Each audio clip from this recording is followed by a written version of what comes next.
कि उस दिन जो मीटिंग हुई है रक्षा मंत्री के साथ, उसके बाद से इस खान के व्यवहार में काफी परिवर्तन हो गया है, काफी टोन डाउन हो गया है।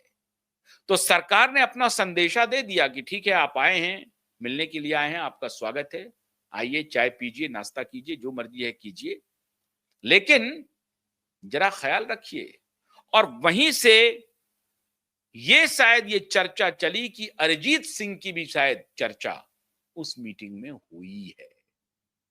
अब किसने की, राजनाथ जी के सुपुत्र ने की या राजनाथ जी ने स्वयं किया? क्योंकि अरिजीत कोई छोटा स्टार नहीं है, घर घर में अरिजीत की चर्चा है।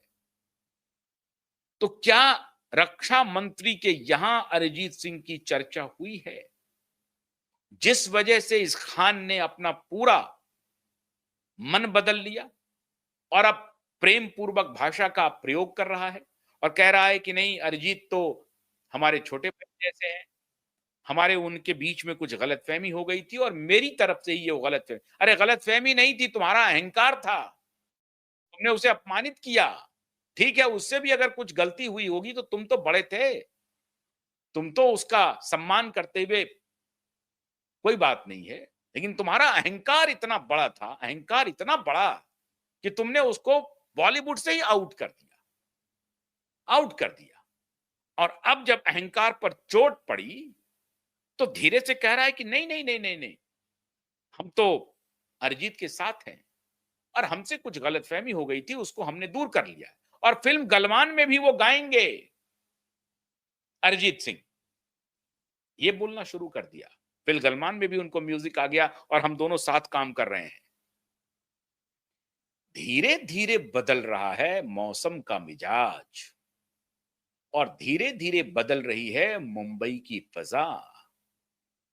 और ये बदलाव इसलिए है कि हम जैसे नेटवर्क ने आपको घुटने पे ला दिया है, आपके कुकृत्य को दुनिया के सामने रखा है और मजबूती से रखा है आपके कुकृत्य को। और मैं सैल्यूट करता हूं भाई अभिनव कश्यप का कि बड़ी मजबूती से मुखर होकर के, उनको तकलीफ हो रही है हमें मालूम है, बावजूद उसके अभिनव कश्यप ने अपना जबरदस्त योगदान दिया है। जिस मुखरता के साथ अभिनव कश्यप ने खान के बारे में सही बात दुनिया को बताई, वो सैल्यूट के लायक है।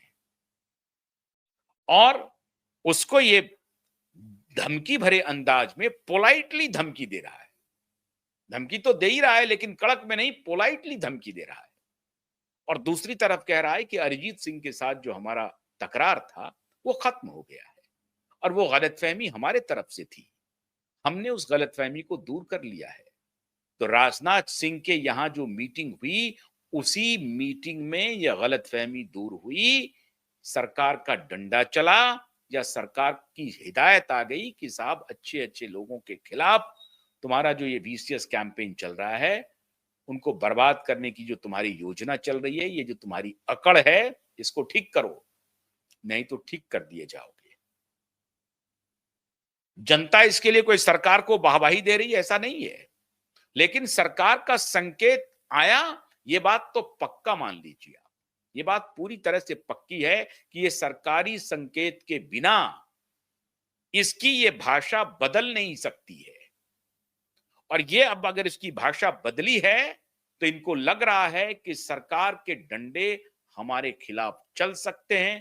जो ईडी की जो कार्रवाइयां हो रही हैं, वे सबके रडार पर बॉलीवुड के कुछ लोग हैं, उसमें ये भी है, ये भी है, ये खान भी है, ईडी के रडार पर ये खान भी है। जो ड्रग्स का जो धंधा मुंबई में चल रहा है, उसके नेट को जो डिस्क्लोज कर रही है भारत सरकार, उसके रडार में ये सब लोग हैं। इसलिए भाषा बदल रही है। तो क्यूआइब नेटवर्क ने उस वक्त भी आपको बताया था कि ये भाषा बदलेगी और एक एक का ऐसे अहंकारियों को सबक सिखाया जाएगा। अभी तो बहुत कुछ होना बाकी है, अभी तो सुशांत और दिशा के केस में ये सभी एक्सपोज होंगे। आपको लग रहा होगा या बहुत सारे लोगों को लग रहा होगा कि नहीं नहीं, सुशांत का केस तो क्लोज हो गया, दिशा का केस क्लोज हो गया। नहीं क्लोज हुआ है। क्वाइब नेटवर्क जिंदा है।